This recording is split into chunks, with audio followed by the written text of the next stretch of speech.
In the shadowed depths of the ancient Blackwood Forest, an eerie legend whispered through the rustling leaves. A legend of the Wendigo, a mythical creature with an insatiable hunger. The villagers spoke of its skeletal frame, gaunt and towering, with eyes that glowed in the dark. Those who ventured too close never returned, their cries lost in the suffocating night. One moonless night, a young man named Thomas, eager to prove his bravery, ventured into Blackwood with only a flickering lantern. As he trudged deeper into the forest, the silence became oppressive, broken only by the occasional snap of a twig.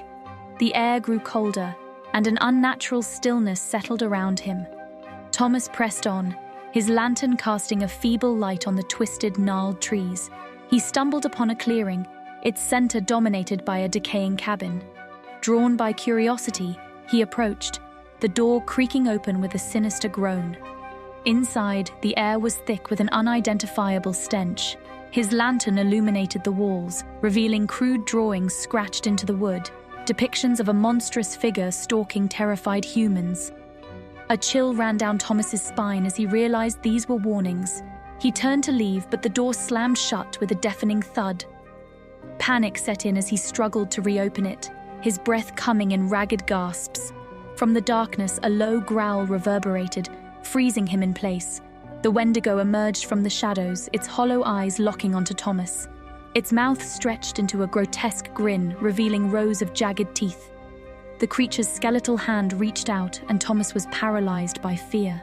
The Wendigo's voice was a ghastly whisper, like wind through a graveyard. "Flesh, so fresh," it hissed. Thomas tried to scream, but no sound escaped his lips. The creature's hand closed around his arm with bone-chilling force, pulling him closer. In his final moments, Thomas saw his own terror reflected in those burning eyes. The last thing he heard was the eerie silence of the night. The villagers found the cabin days later, but of Thomas, there was no trace, only the fresh, chilling drawings on the walls, now depicting a new victim in the Wendigo's eternal hunt. The legend grew, and the forest remained a place of nightmares.